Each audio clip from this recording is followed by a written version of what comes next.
Tekan tombol subscribe dan tekan tombol lonceng untuk mendapatkan notifikasi video terbaru dari kami. Selamat mengikuti.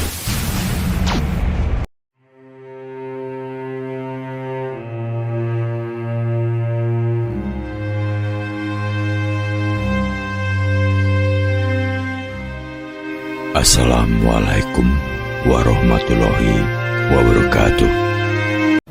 Ternyata kalau diure lagi, ya, ternyata itu hanya semacam uap. Setelah dilihat uapnya habis. Jadi cahayanya sebetulnya bukan wujud, hanya wujud maya, wujud kamuflase. Alam raya ini adalah alam maya, Bapak Ibu. Ini hanya energi-energi yang tampil sebagai pulpen, tampil sebagai Bapak Ibu, tampil sebagai pohon, tampil sebagai gunung, partikel sama dengan kemarin kita bahas kan. Adonan-adonan itu ada adonan jadi gelas, adonan jadi pulpen, adonan jadi bapak, laptop. Hakikatnya semuanya ini siapa? Adonan. Apa itu adonan? Energi. Itu bisa dipecah. Tadinya uap, uap itu nothing. Ternyata yang ada adalah hanya Allah. Jadi tidak ada yang mewujud selain hanya Allah. Pantas Allah mengatakan Allahu muhitun wallahu muhitun ala kulli syai'. Allah serba mencakupi, meliputi semuanya. Jadi sesungguhnya hakikat wujud itu tidak ada selain hanya Allah. Ternyata kalau belum mukasyafah, kalau kita masuk hutan, aktif semua. Wahai batang pohon, ya. Wahai dahan-dahan pohon, wahai semut-semut yang menuntun jalannya pergi ke atas, wahai bebatuan yang teratur, wahai gemerciknya ombak di laut, wahai tingginya gunung, wahai sepoi-sepoinya angin. Itu memberikan pesan terhadap orang arif, Bapak Ibu sekalian. Siapa alam ini? Saya sudah jelaskan kan, Bapak? Siapa alam ini sebetulnya? Sebelum alam ini menjadi alam, sembunyi di mana? Ada enggak tempat persembunyiannya selain dari dirinya Allah? Yang Allah sendiri mengatakan inna lillahi wa inna ilaihi raji'un. Sesungguhnya kita berasal dari Dia kan? Alam ini dari mana? Dari Dia. Kalau alam ini dari Dia, maka pada hakikatnya alam ini siapa? Alam ini siapa, Bapak? Bisakah dipisahkan sang Dia dengan alam ini? Alam inilah yang disebut dengan bahasa tasawufnya mumkinul wujud. Wujud-wujud relatif. Ya. Tapi Allah itu disebut wajibul wujud, pemilik wujud mutlak. Mutlakul wujud atau wajibul wujud. Nah,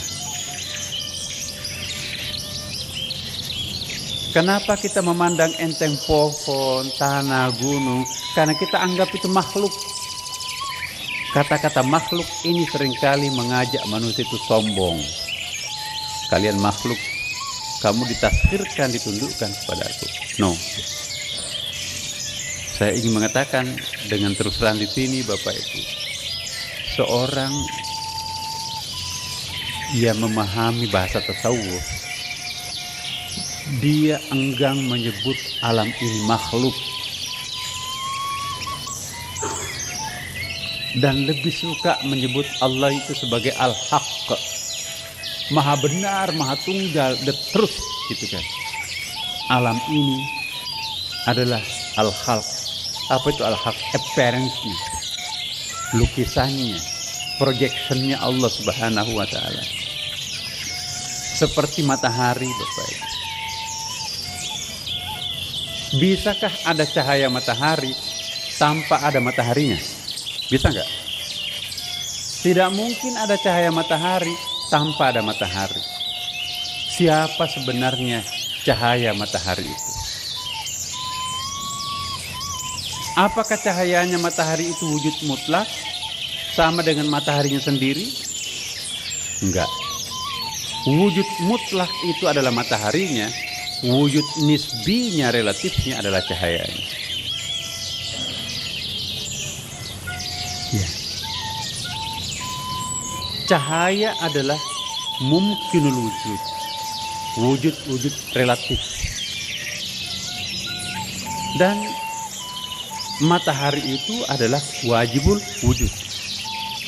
Ini maha dahsyat pernyataan ini, Bapak Ibu. Mohon jangan berpaling sedikit pun.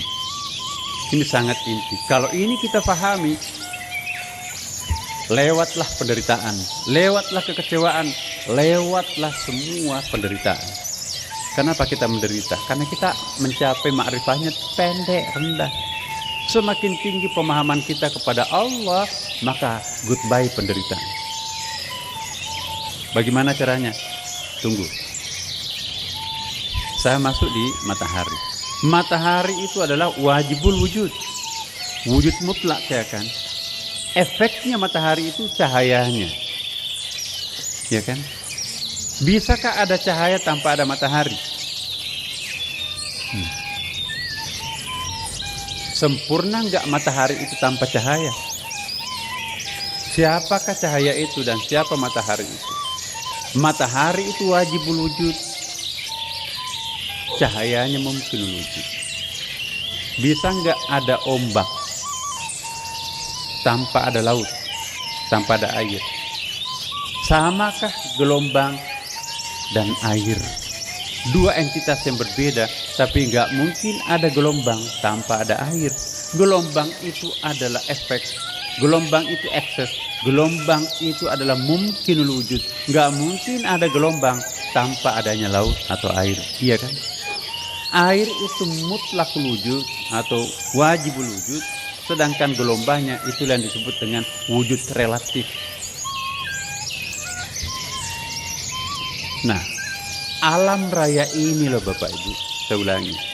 Alam semesta ini adalah mumkinul wujud. Sedangkan wajibul wujudnya adalah Allah.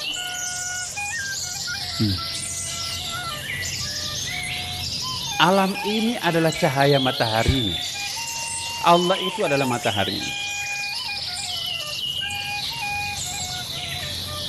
Alam raya ini disebut dalam bahasa Hindunya itu Maya. Dalam bahasa agamanya itu, Islamnya itu mumkinul wujud. Apa yang dimaksud Maya dalam penjelasan dalam agama Hindu dan Buddha? Maya itu adalah wujud-wujud relatif mumkinul wujud. Sains, ini muncul perdebatan sekarang, fisikawan dengan agamawan sekarang. Akhirnya ilmuwan sekarang dengan canggihnya ilmu pengetahuan sudah mampu menyimpulkan bahwa alam ini adalah cahaya, sang penciptanya atau sumbernya adalah Allah itu sendiri. Dalam teori sains, polpen ini adalah polpen. Hakikatnya polpen ini apa? Ini onggokan-onggokan atom. Yes. Ini gelas, atom-atomnya semua kalau diurai itu menjadi tepung. Kalau tepungnya itu kita pakai mikroskop elektro, itu sebetulnya atom masih bisa dipecah. Newton proton itu kan. Ya. Akhirnya nggak ada lagi bendanya. Ternyata itu adalah semacam air lembab. Diteliti lagi lebih dalam lagi, ternyata bukan air, tapi itu adalah uap kayak asap. Diteliti lagi, ternyata uap itu nothing. Alam ini adalah energi. Atom itu adalah energi. Sedangkan energi itu sendiri berpusat pada sang matahari Allah itu sendiri. Kita itu terjebak karena akal pikiran kita yang kita gunakan. Terlalu dangkal. Wa ma utitum minal ilmi illa qalil. Kami berikan ilmu itu, otak itu sedikit sekali kemampuannya. Coba kalau kita pikirkan, siapa yang tampil sebagai pulpen? Ini kan alam kan? Gelas ini alam kan semuanya. Kita Bapak Ibu juga alam. Alam ini siapa sebetulnya? Kalau ingin memahami hakikat alam, oh pulpen ini alam. Kalau kita urai atom-atomnya, substansinya, itu ternyata tepung. Ada atom-atomnya, partikel paling kecil. Ternyata partikel atom itu masih bisa diurai. Neutron, proton, apalagi 1 itu 3 kan. Kemudian ternyata kalau diurai lagi, ya, oh ternyata itu hanya semacam uap. Setelah dilihat uapnya habis. Jadi cahayanya sebetulnya bukan wujud, hanya wujud maya, wujud kamuflase. Alam raya ini adalah alam maya Bapak Ibu. Ini hanya energi-energi yang tampil sebagai pulpen, tampil sebagai Bapak Ibu, tampil sebagai pohon, tampil sebagai gunung. Partikel sama dengan kemarin kita bahas. Adonan-adonan itu ada adonan jadi gelas, adonan jadi pulpen, adonan jadi bapak, laptop. Hakikatnya semuanya ini siapa? Adonan. Apa itu adonan? Energi. Itu bisa dipecah. Tadinya uap itu nothing. Ternyata yang ada adalah hanya Allah. Jadi tidak ada yang mewujud selain hanya Allah. Pantas Allah mengatakan Allahu muhitun. Wallahu muhitun ala kulli syai'. Allah serba mencakupi, meliputi semuanya. Jadi sesungguhnya hakikat wujud itu tidak ada selain hanya Allah. Apakah bisa disebut cahaya itu adalah punya hakikat? Enggak. Cahaya matahari itu tidak punya hakikat. Yang punya hakikat itu adalah sang matahari itu sendiri. Alam raya ini seperti cahaya. Energi itu apa artinya? Energi itu kan, cahaya itu energi kan. Jadi onggokan gelas, onggokan orang, kambing, pohon, gunung, langit, itu partikel-partikel atom yang teronggok menjadi orang, yang teronggok menjadi gunung. Kalau itu semuanya, dunia ini kiamat. Masih bisa nggak tepung-tepung yang sudah menjadi cair itu? Oh ini gelas, ini artis, ini pembantunya artis, sama semuanya kan. Lama-kelamaan air itu kan menguap kan, hilang. Kok kemana airnya di atas meja ini? Habis. Itulah alam ini maya. Wujudnya tidak mutlak, wujudnya relatif. Jadi kita ini, alam ini adalah cahaya. Dari mana datangnya cahaya? Matahari. Kekeliruan besar karena kita menganggap diri kita itu punya wujud. Seolah-olah kita itu punya wujud mutlak. No. Bisa nggak kita melihat ombak tanpa ada air? Nggak mungkin kan. Nah, disinilah kita diingatkan oleh Allah. Laqad kunta fi ghaflatin min hadza fakashafna anka ghita'aka fabasarukal yawma hadid. Sesungguhnya kamu berada dalam keadaan lalai, nggak sadar, nggak ngeh. Dikiranya pohon itu pohon, dikiranya gunung itu gunung, ya, dikiranya meja ini meja, dikiranya langit itu langit. Ternyata atom-atomnya, semua partikel-partikelnya itu berasal dari partikel yang atom, diurai lagi menjadi proton, neutron, dan seterusnya. Uap itu kemana? Nggak ada. Berarti bahasanya orang tasawuf itu la ilaha illallah artinya apa? Tidak ada yang mewujud selain hanya Allah. Siapa engkau wahai gelas? Sama. Kita satu adonan kok. Engkau adalah aku adalah engkau.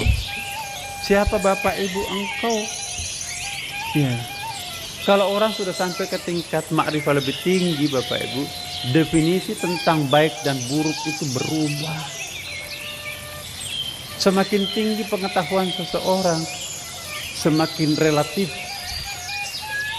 di dalam mendefinisikan sesuatu.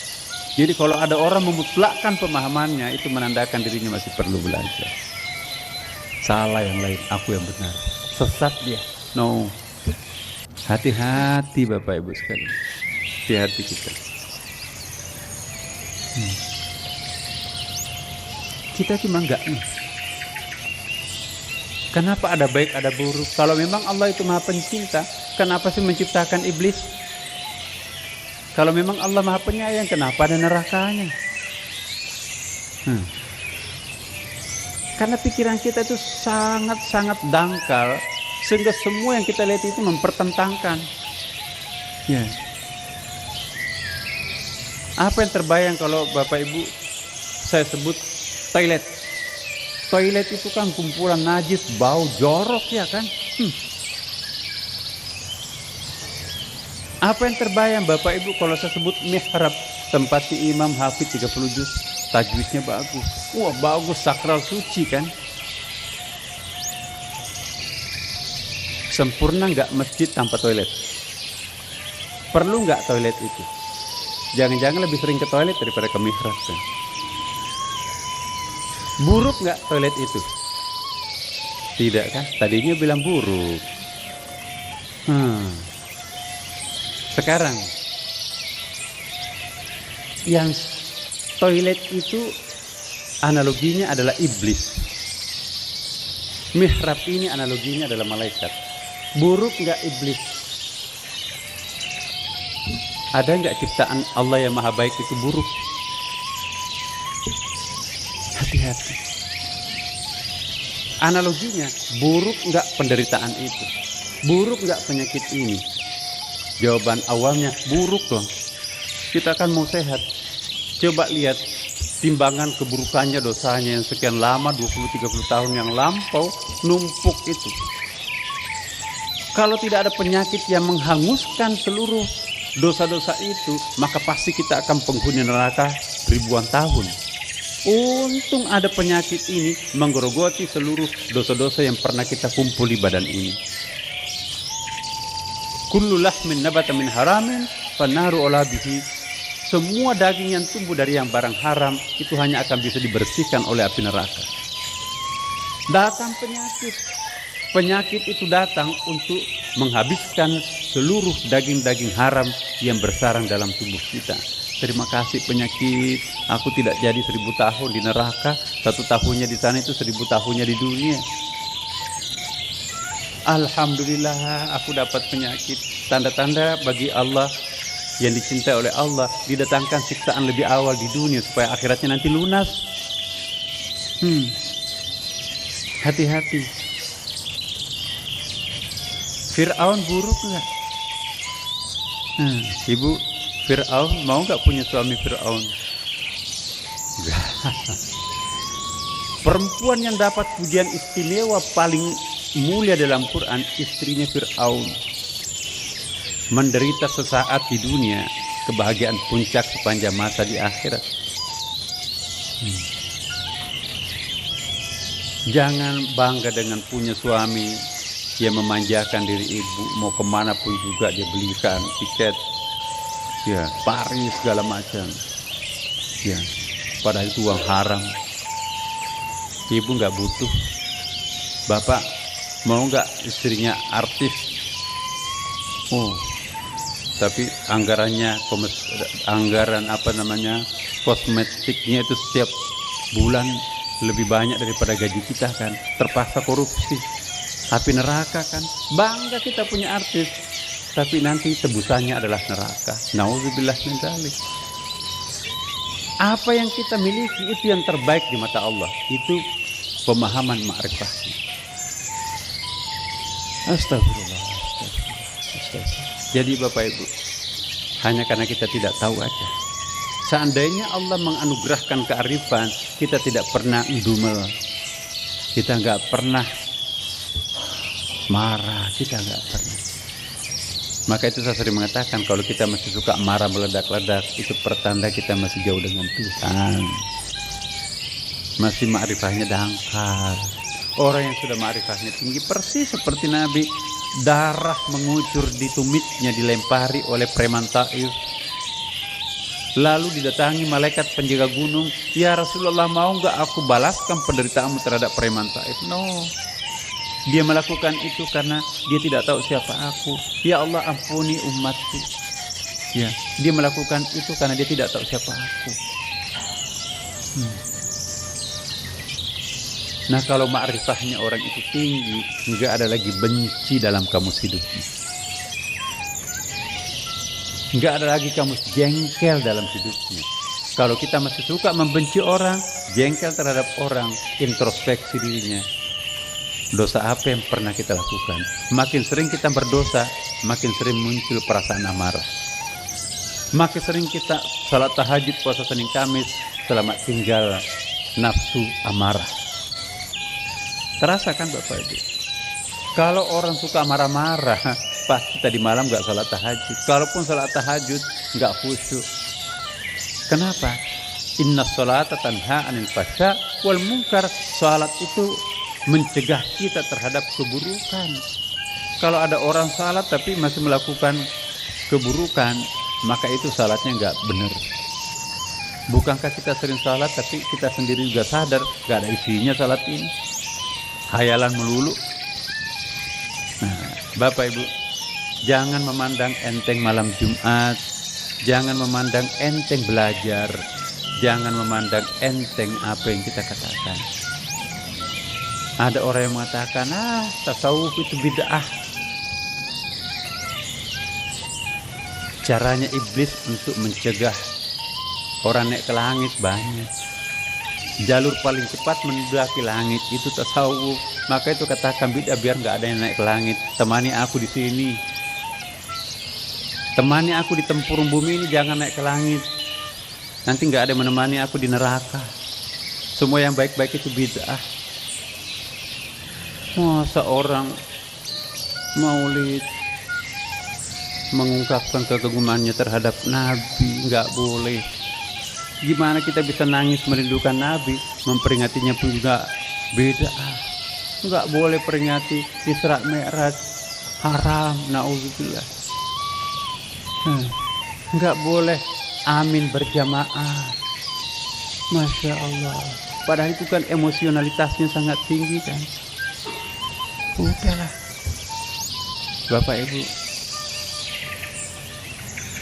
istafti qalbah, tanyalah kepada hati nurani yang sangat dalam. Di sini ada guru yang tidak pernah bohong. Itu perintah Nabi. Istafti qalbah, mintalah pandangan kepada hati nurani. Kalau mendengar, jangan dengarkan ceramah itu, dioperasi dan macam-macam. Istafti qalbah, dengarkanlah hati nuraninya, benar enggak orang itu. Iblis juga kadang-kadang tampil menggunakan jubah malaikat. Kalau hati ini sudah sangat ikhlas melakukan kebiasaannya, cintanya terhadap Nabi, cintanya terhadap Allah, apakah Allah akan menerakakan orang yang mencintainya? No. Orang tasawuf bilang, enggak apa-apa aku masuk neraka ya Allah. Di neraka pun aku akan berteriak memanggil namamu karena kerinduanku terhadapmu. Aku tidak peduli aku neraka atau di surga. Terserah engkau menempatkan aku di mana. Tapi izinkan dimanapun aku berada, aku akan memanggil namamu dengan penuh kerinduan.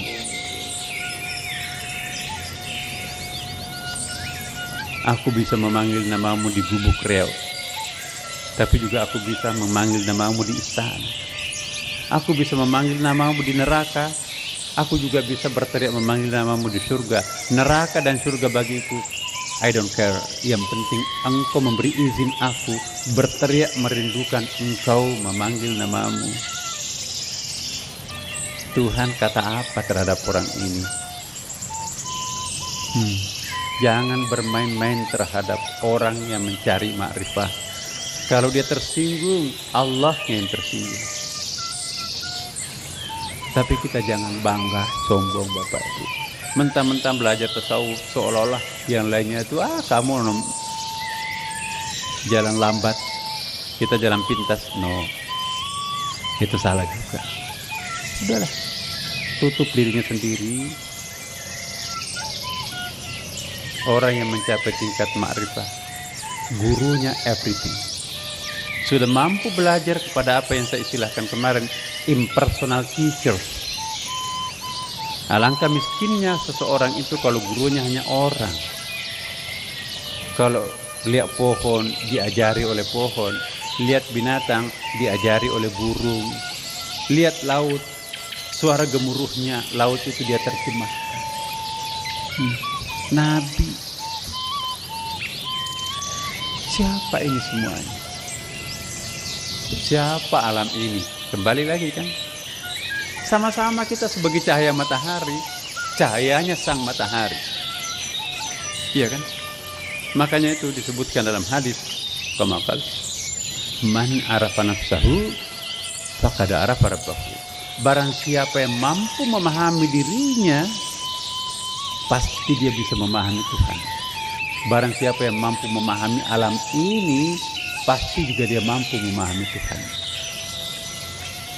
Siapa alam ini? Ingat pertanyaan saya dulu, Bu. Apa kita berada dalam Allah atau Allah berada dalam diri kita? Dua-duanya salah kan?